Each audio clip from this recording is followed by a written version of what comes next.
ஆனா மக்கள் இன்னைக்கு தெளிவா இருக்கிறாங்க. மக்கள் தெளிவா இருக்கிறாங்க. இன்னும் மக்களை தெளிவுபடுத்ததான் வருகின்ற ஜூலை மாதம் 25ஆம் தேதி நான் ஒரு நடைபயணத்தை தொடங்க இருக்கின்றேன். எதுக்கு இந்த நடைபயணம்? இந்த ஆட்சியை, திமுக ஆட்சியை அகற்ற வேண்டும் என்ற நடைபயணம். போதும், இவர்கள் ஆண்டது போதும், தமிழ்நாட்டை நாசப்படுத்தியது போதும். இனி இவர்கள் மறுபடியும் ஒரு பேச்சுக்கு சொல்றேன், வரமாட்டாங்க. ஒரு பேச்சுக்கு மறுபடியும் வந்தாங்கன்னா முடிஞ்சு போச்சு, அவ்வளவுதான். இந்த குடும்பம், பெண்கள், குழந்தைகள் எல்லாம் நாசமாயிடும். நாசமாய் தெருவுக்கு தெருவு எதை வித்துட்டு, கஞ்சாவையும், அபின், காக்கேன், ஹெரோயின், போதை பொருட்கள். எங்க அந்த காலத்துல நான் ஸ்கூல் படிக்கிறப்பல கொஞ்ச நாள் திண்டிவனத்துல படிச்சேன், 2 வருஷம்.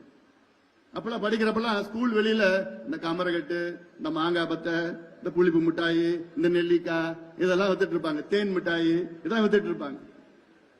இப்ப என்ன விற்கிறான்?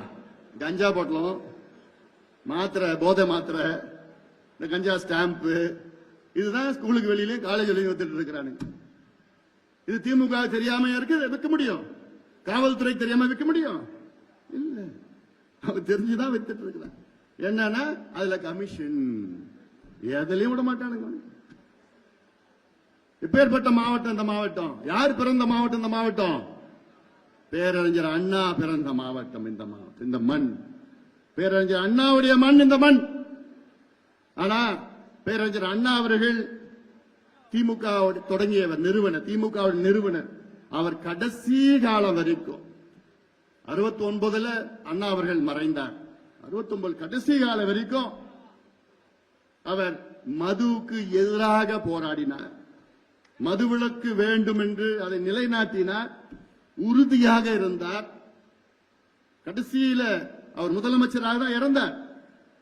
அப்ப கூட எவ்வளவு கேட்டாங்க அவர்கிட்ட, அண்ணா கிட்ட, எப்படியாவது வருமான இல்ல அரசுக்கு, அந்த மதுவிலக்கை உடைத்து மதுவை விற்க வேண்டும் என்று அதிகாரிகள், அவருடைய அமைச்சர்கள் எல்லாம் சொன்னப்போ நிச்சயமா முடியாது, மதுவை விற்பது அரசு விற்பது.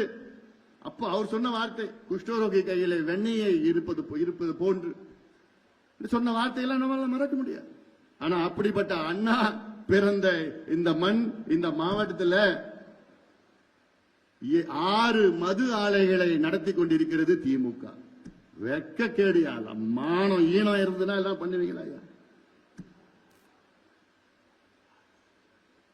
வெட்கக்கேடு. 6 மது ஆலைகள் அண்ணா பிறந்த இந்த மண்ணில திமுக நடத்தி கொண்டிருக்கிறது, திமுக அரசு நடத்தி கொண்டிருக்கிறது. அந்த 6ல 5 திமுக ஆட்சிக்கு வந்து அதற்கு உரிமம் கொடுத்திருக்கின்றார்கள். எல்லாம் அடுத்தது இந்த நடைபயணத்தில் எல்லாத்தையும் புட்டு புட்டு வைக்க போற நிறைய இருக்கு.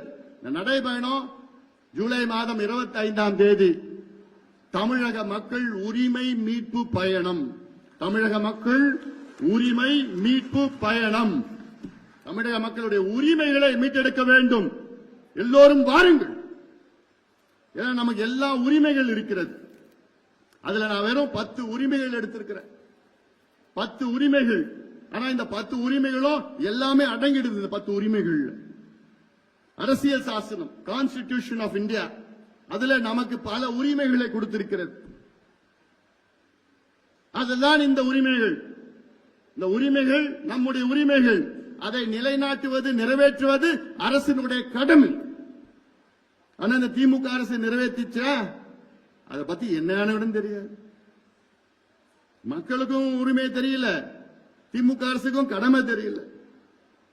அவங்களுக்கு தெரிஞ்சதெல்லாம் கொள்ளடிக்கணும், காசு சம்பாதிக்கணும். காசு சம்பாதிச்சு தேர்தல் நேரத்தில் 500 1000 கொடுத்தா முடிஞ்சு போச்சு.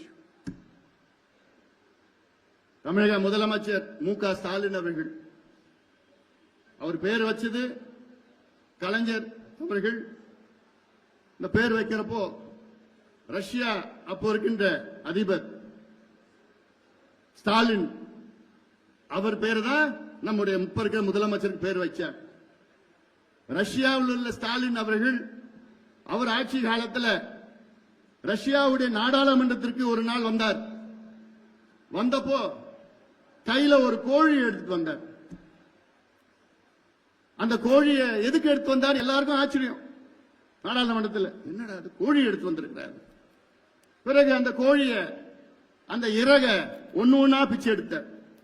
ஒன்னு ஒன்னா பிச்சு எடுத்தார். எல்லாத்தையும் பார்த்து பிச்சு எடுத்துட்டு அந்த இறகு இல்லாத கோழி உயிரோட இருந்தது. அந்த கோழியை தரையில தூக்கி போட்டார். எல்லாருக்கும் என்னடா இது, கோழி எடுத்து வராரு, இறக பிச்சு உயிரோட கோழியை தரையில போட்டுட்டார். பிறகு அவர் பாக்கெட்ல கொஞ்சம் தானியத்தை எடுத்து வந்தார். அந்த தானியத்தை கோழி பக்கத்துல போட்டாரு. அந்த கோழி அந்த தானியத்தை சாப்பிடுது. இறகில்லாத சாகிற நிலையில இருக்கிற அந்த கோழி ஆனாலும் அப்போ அந்த தானியத்தை சாப்பிடுது. பிறகு வேற என்ன பண்ணாரு? அந்த தானியத்தை கொஞ்சம் கொஞ்சமா போட்டு அவரை நோக்கி போட்டார். அந்த தானியத்தை அந்த கோழி எப்படியோ துடிச்சு துடிச்சு அந்த தானியத்தை வந்து சாப்பிட்டு சாப்பிட்டு அவருக்கு கிட்டே வந்துடுச்சு. அப்ப சொன்னாரு, இதுதான் மக்களுடைய நிலை. மக்கள் எவ்வளவு மக்களை புழிஞ்சு எடுத்தாலும் கடைசியில தேர்தல் நேரத்திலேயோ கடைசியில ஏதாவது இந்த மக்களுக்கு கொடுத்தா எல்லாத்தையும் மறந்துடுவாங்க. அப்படின்னு அந்த வார்த்தையை சொன்னார். தமிழ்நாட்டில் அதுதான் இப்பொழுது நடந்து கொண்டிருக்கிறது. மக்களை எவ்வளவோ புழிஞ்சு எடுத்துக் கொண்டிருக்கின்ற திமுக, மக்களை பற்றி கவலைப்படாத திமுக, பெண்களை பற்றி கவலைப்படாத திமுக, விவசாயிகளை கவலைப்படாத திமுக, நெசவாளர்களை பற்றி எந்த அக்கறை இல்லாத திமுக, அரசு ஊழியர்கள் சொன்னேன். போன தேர்தலில் ஒட்டுமொத்தம் அரசு ஊழியர்களும் குடும்பம் குடும்பமா பாஞ்சி பாஞ்சி ஓட்டு போட்டாங்க திமுகவுக்கு.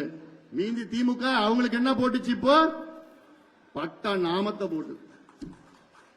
இனி யாராவது அரசு ஊழியர் திமுக சார்பில் எங்கேயாவது தெருவில் ஓட்டு கேட்க முடியுமா? முடியாது, முடியாது. இன்னைக்கு பெண்கள் திமுக சார்பில் எங்கேயாவது ஓட்டு கேட்க முடியுமா? பெண்களுக்கு பாதுகாப்பு இருக்கா? யாராவது பெண்கள் சாலையில தனியாக போய் நடந்து போக முடியுதா? இப்போ ஒரு பக்கம் சாராயத்தை கொடுத்துட்டா, மறுபக்கம் போதை பழக்கம். எங்க பார்த்தாலும் போதை போதை. அண்ணா யூனிவர்சிட்டியில படிக்கிற பெண்களுக்கே பாதுகாப்பு இல்லை. உங்களுக்கு எல்லாம் நீங்க எந்த நிலையில இருக்கு? சென்னையில் உள்ள அண்ணா யூனிவர்சிட்டிக்குள்ள பெண்களுக்கு பாதுகாப்பு. நீங்களாம் எந்த மூலைக்கு எந்த நிலையில நீங்களாம்? அதனால பெண்களுக்கு பாதுகாப்பு இல்லாத பெண்கள் விரோத ஆட்சி இங்கே தமிழ்நாட்டில் நடந்து கொண்டு